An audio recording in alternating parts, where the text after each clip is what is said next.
Hi గారు, welcome to our channel. ప్రస్తుతం మనతో పాటు దాము బాలాజీ గారు సీనియర్ జర్నలిస్ట్ ఉన్నారు. వాటితో ఒకసారి మాట్లాడదాం. సార్ నమస్కారం సార్.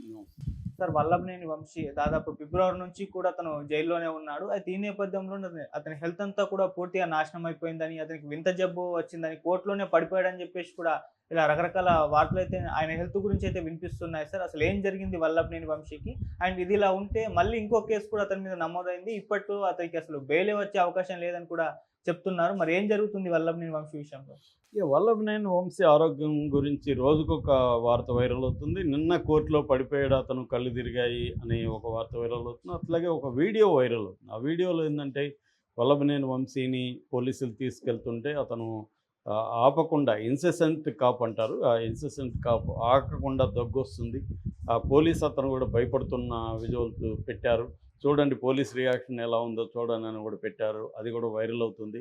అంటే వంశీకి కొంత తీవ్రమైన హెల్త్ ఇష్యూస్ అయితే ఉన్నాయి.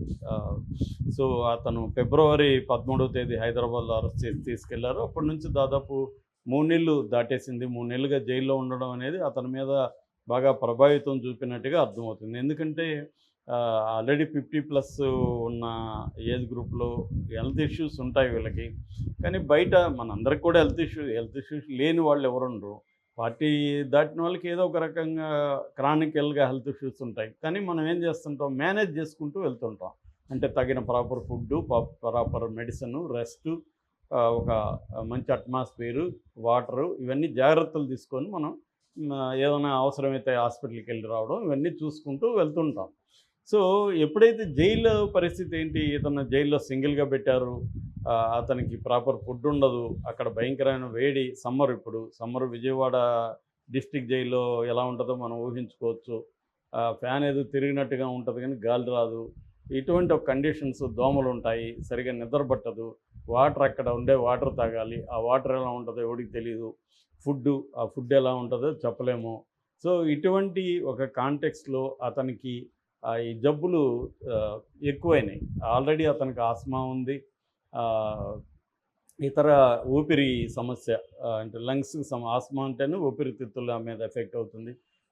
తర్వాత ఇంకొన్ని బ్యాక్ పెయిన్ చాలా సివియర్గా ఉంది, అతను కింద పడుకోవాలని పరిస్థితి. ఇటువంటి కండిషన్లో అతనికి ప్రాపర్ ట్రీట్మెంట్, ఎందుకంటే ఈ ప్రభుత్వం అతన్ని వేధించదలుచుకుంది కాబట్టి ప్రాపర్ ట్రీట్మెంట్ అనేది దొరుకుతుందో లేదో తెలియదు. జైల్లో మామూలుగా అయితే ఈ స్థాయి వ్యక్తులు కానీ మామూలుగా అరెస్ట్ అయ్యి జైలుకి వెళ్తే డబ్బులు ఇచ్చి మేనేజ్ చేసి, అక్కడున్న వార్డర్లకి, అక్కడున్న సూపరింటెండెంట్లకి డబ్బులు ఇచ్చి మేనేజ్ చేసి వాళ్ళు ఒక వీలైనంత కంఫర్ట్స్, జైల్లో ఎంత వీలైతే అంత కంఫర్ట్స్ అనుభవిస్తారు. కానీ ఇక్కడ వీళ్ళు పొలిటికల్ ప్రిజనర్స్ కాబట్టి, రెండోది ఇప్పుడున్న ప్రభుత్వం నెంబర్ 1 టార్గెట్, నెంబర్ 2 టార్గెట్ అంటే వంశీ అండ్ కొడాలి నాని అనేది అందరికీ తెలుసు. ఎందుకంటే వీళ్ళిద్దరూ భువనేశ్వరి గారి గురించి చాలా దారుణమైన కామెంట్స్ వంశీ కానీ కొడాలి నాని చేశారు. అందువల్ల ప్రతి తెలుగుదేశం కార్యకర్త రక్తం ఉడికిపోతుంది, వీళ్ళిద్దరిని ఎందుకు ఇంకా సహిస్తూ ఉండాలని తీవ్ర ఒత్తిడి వచ్చింది. అందుకని చంద్రబాబు ప్రభుత్వం ఇతన్ని అరెస్ట్ చేసింది. అతనేమో ఆరోగ్యం పేరుతో కొంత ఎస్కేప్ కాగలిగాడు. ఎందుకంటే అతనికి హార్ట్ ఇష్యూస్ ఉన్నాయి కొడాలి నానికి. సో బైపాస్ సర్జరీ ముంబైలో హార్ట్ ఇన్స్టిట్యూట్లో చేసుకున్నాడు, రమాకాంత్ పాండే, డాక్టర్ రమాకాంత్ పాండే దగ్గర. తర్వాత ఇక్కడ వచ్చి ఏజ్ హాస్పిటల్లో జాయిన్ అయ్యాడు. కాబట్టి అతనికి ఇప్పుడు అరెస్ట్ చేయడానికి ఇబ్బంది కొంత, ఎందుకంటే కోర్టు అడ్డుకునే అవకాశం ఉంది. కానీ వంశీని అరెస్ట్ చేయగలిగారు, 3 నెలలు సక్సెస్ఫుల్గా పెట్టుకోగలిగారు. సో అందువల్ల ఇప్పుడు అతనికి హెల్త్ ఇష్యూస్ ప్రాబ్లం ఉంది. ఎందుకంటే అతనికి గవర్నమెంట్ వైద్యమే లభిస్తుంది తప్ప ప్రైవేటు వైద్యం లభించదు. నేను ఇక్కడ చాలాసార్లు చెప్తుంటాను, చంద్రబాబుకి జగన్కి ఉన్న తేడా, చంద్రబాబు పవర్లో ఉన్నా పవర్లో లేకపోయినా వ్యవస్థల్ని తన కంట్రోల్లో పెట్టుకోగలడు, వ్యవస్థల్ని మేనేజ్ చేయగలడు. దానికి తగినట్టుగా తన మనుషుల్ని కాపాడుకోవడంలో చంద్రబాబు చాలా అగ్రెసివ్గా ఉంటాడు. కానీ జగన్ వ్యవస్థల మీద పట్టు లేదు తనకి. దానివల్ల ఇప్పుడు లాయర్లను కూడా, టాప్ లాయర్లను పెట్టడం అనేది కూడా జగన్ చేయట్లేదు. మా అంటే మనకు ఉండేదో ఎవరు లాయర్లు అక్కడ, ఆయన పేరేది మర్చిపోయినాను, పొన్నవల్లి సుధాకర్ రెడ్డి వీళ్ళకి మహా లాయరు. అవతల చంద్రబాబు ఇప్పుడు కూడా ఏం చేస్తున్నాడు, చిన్న బెయిల్ అప్లికేషను, ముందస్తు బెయిల్ వేస్తే కూడా సిద్ధార్థ లూథరన్ రంగంలోకి దిస్తున్నాడు. ఆయనకి 5 నెలల్లో 2,86,00,000 పే చేసింది గవర్నమెంట్. అంటే చంద్రబాబు చిన్న పామును కూడా పెద్ద కర్రతో కొట్టే ప్లాన్లో ఉంటే, జగన్ పెద్ద పామును కూడా చిన్న కర్రతో కొట్టే ప్లాన్లో రివర్స్లో ఉన్నాడు. అందుకని చంద్రబాబుకి జగన్కున్న కంపారిజన్ చూస్తే అదే మనకి అచ్చెన్నాయుడు అరెస్ట్ అయినప్పుడు ఆయన రమేష్ హాస్పిటల్లో పెట్టించగలిగాడు చంద్రబాబు. ఈ మన జగన్ ఏంటి 3 నెలలు అరెస్ట్ అయ్యి ఇతను బాధలు పడుతుంటే ఇతను ప్రైవేట్ హాస్పిటల్లో పెట్టించలేకపోయాడు. అంటే తనకి వ్యవస్థల్లో, న్యాయ వ్యవస్థ కానీ మిగతా వ్యవస్థల్లో ఇతనికి జగన్కి పట్టలేదు. అందుకని వైసీపీ వాళ్ళు చాలా బాధలు పడుతున్నారు. మనకి పోసాని కృష్ణమురళి ఎట్లా బాధలు పడ్డాడో చూసాం.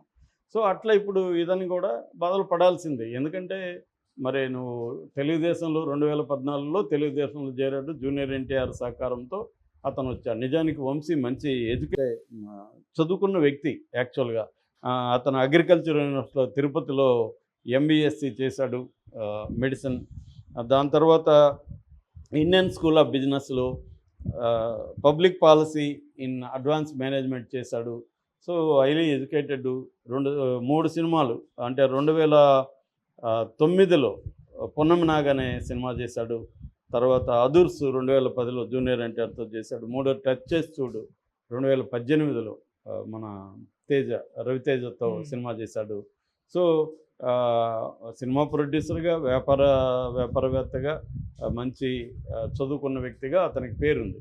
ఆ తర్వాత రాజకీయాల్లోకి వచ్చాడు. 2014లో జూనియర్ ఎన్టీఆర్ సహకారంతో తెలుగుదేశంలో చేరి గన్నవరం నుంచి తన సమీప ప్రత్యర్థి దుత్తా రామచంద్రరావు మీద 9,548 ఓట్లతో గెలిచాడు. తర్వాత 2019లో కూడా మళ్ళీ తెలుగుదేశంతో యార్లగడ్డ వెంకటరావు వైసీపీ అతని మీద చాలా నామినల్గా 838 ఓట్లతో గెలిచాడు. దాని తర్వాత తెలుగుదేశానికి యాంటీగా జగన్కి దగ్గర అయ్యాడు. అక్కడి నుంచి చాలా దారుణమైన కామెంట్లు చేసి ఇతను తర్వాత ఎప్పుడో సారీ చెప్పాడు.